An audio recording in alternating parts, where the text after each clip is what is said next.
Hello guys, Shubham here. Welcome back to Chess Short Traps. Today I've got something insane for you. We're diving into the Sicilian defense, but not the boring theory. I'm talking about deadly opening traps that have taken down even strong players in just a few moves. These traps are sharp, surprising, and if you learn them once, you'll start crushing opponents right from the opening. Ready to shock people on the board? Let's jump straight into the first trap. Alright, this trap happens in the open Sicilian. Takes, takes, and immediately black starts attacking the center pawn. Knight c3 defends it, and then comes the knight push. Welcome to the Sveshnikov variation. White advances forward, and now he's all set to shake up black's entire structure. Because of this pressure, black usually has to trade off an important bishop. So black quickly plays d6, stopping a deadly check. Now normally, the main line here is bishop g5, played all the time at grandmaster level. But white says, nope, not today. Instead, he jumps in with the other knight, and now there's a huge threat. Knight c7 check, forking the king and the rook. Black must react. The most natural move? Exchange knights. Black saves his knight by stepping back, and now white strikes with c4. Here, black could have calmly developed, move the knight, bring out the bishop, castle. Easy. But nope, the knight on the queen side was bothering him so much that he pushes a6. And that is exactly what white wanted, because now we unleash the deadly move, queen to a4. If black takes the knight, boom, the rook is gone. Plus, white is also threatening a scary discovered check. So black tries to block with his bishop. But guess what? That's a massive blunder. Because now comes the brilliant finish. Knight d6. A beautiful smothered checkmate. If you enjoyed this trap, do me one favor. Smash that like button right below this video. Okay, now let's see the next trap, which comes straight out of the Sicilian dragon. One of the sharpest openings ever. We start with knight f3, d6, and white goes for d4. Takes, takes, and normally black develops the knight to attack the center pawn. White calmly defends it. From here, black has two big choices.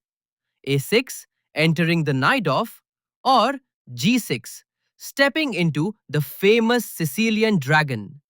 But today, we're looking at the dragon, because that's where the trap begins. White plays f4, entering the aggressive 11-fish variation.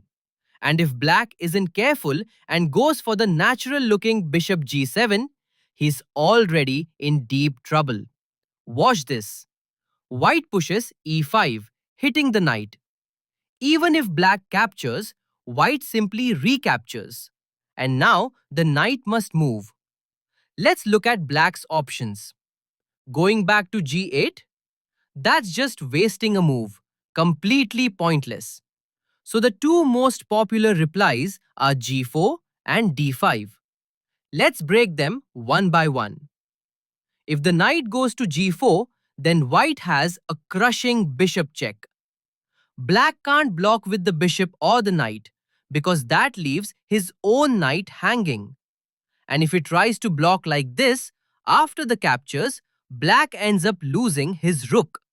So blocking isn't the solution. What else can he try? Maybe just sidestep with the king, right? Well, black tried that and failed miserably, because white has a killer move here. Can you find it? It's the brutal knight e6 check. The king cannot escape, and if black captures the knight, then this little sweetie is gone. Absolute destruction in the dragon. Now let's see what happens if the knight goes to d5. This time, the queen is protecting it, so black feels safe. But guess what? White continues the attack with bishop b5 check. And just like before, black still can't block with the knight or the bishop, because doing that disconnects the queen, And suddenly, that knight on d5 becomes completely undefended. If black tries something like blocking with the knight, we get the exact same fork idea we saw earlier. Total disaster. So, what else can black do? He can try king f8. And now the knight check doesn't work because the queen is blocked. But don't worry, white has something even better. White simply castles. And now just look at this position. The rook is staring straight at the king. Black can't castle anymore. The queen is ready to jump in. The bishop can come out. And every single white piece is perfectly placed. All in all, this is an amazing position for white. Even the engine says white is almost +4 here. A huge advantage straight out of the opening. So let's go back and look at a few more options for black. What if he goes to h5? Again, we give a check. Let's say he blocks with the bishop or knight. Now you'll play g4 and believe it or not, this knight is trapped. Now you might ask, why do we need to give a check? Why can't we straight away play g4? The point is that if you play g4 immediately, then black can take this pawn and attack the knight twice with the queen and bishop. So if we take, he also takes our knight. But in this position, once we give a check and he blocks, this queen no longer attacks the knight, and hence you capture this knight for free. Going back, let's look at one final option, and that is knight to d7. This is not played that often, but it is actually the best move for black.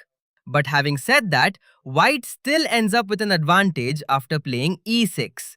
If he takes with the pawn, then it's a fork and he will have to give up his bishop. And if he doesn't take and plays something like knight e5, then after takes, we follow up with the same bishop b5 check and continue to attack the king in the same way as we saw earlier. All in all, white ends up in a much better position. Alright, let's jump into our third deadly trap.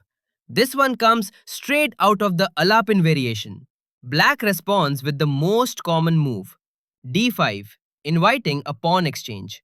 But white says, no thanks, and simply pushes the pawn forward, gaining space.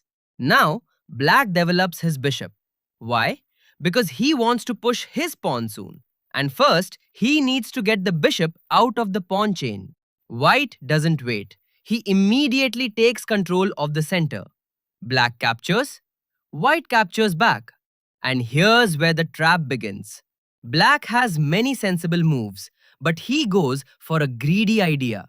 He thinks he spotted a free pawn. First, he takes the knight. Then, he gives a check. And finally, he grabs the a2 pawn. But this greed? It's about to cost him everything.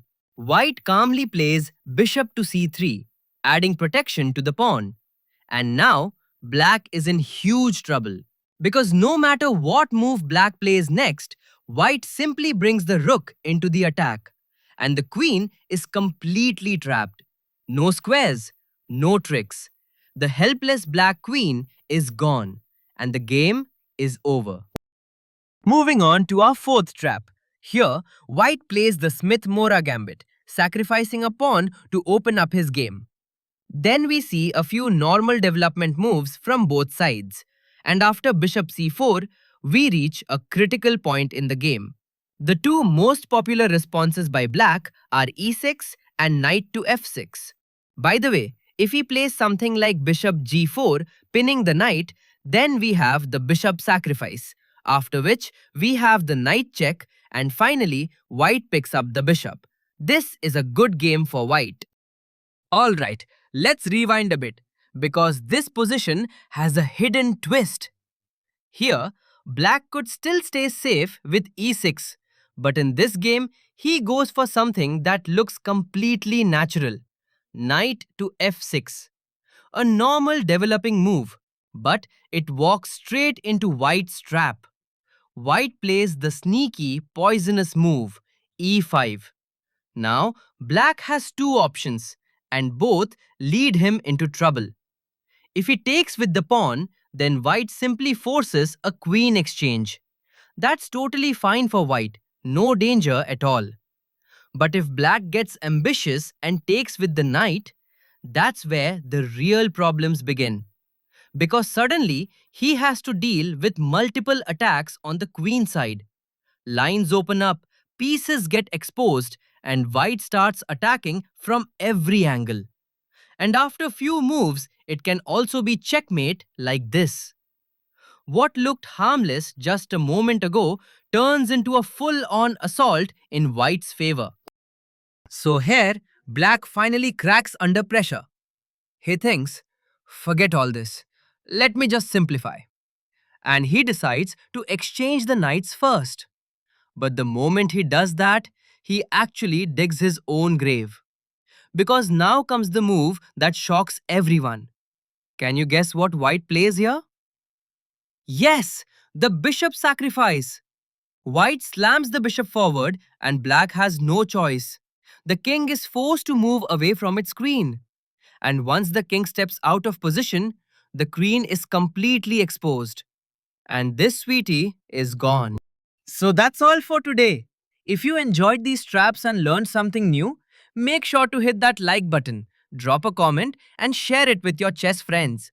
And hey, don't forget to subscribe because I've got even deadlier tricks coming your way. See you in the next one.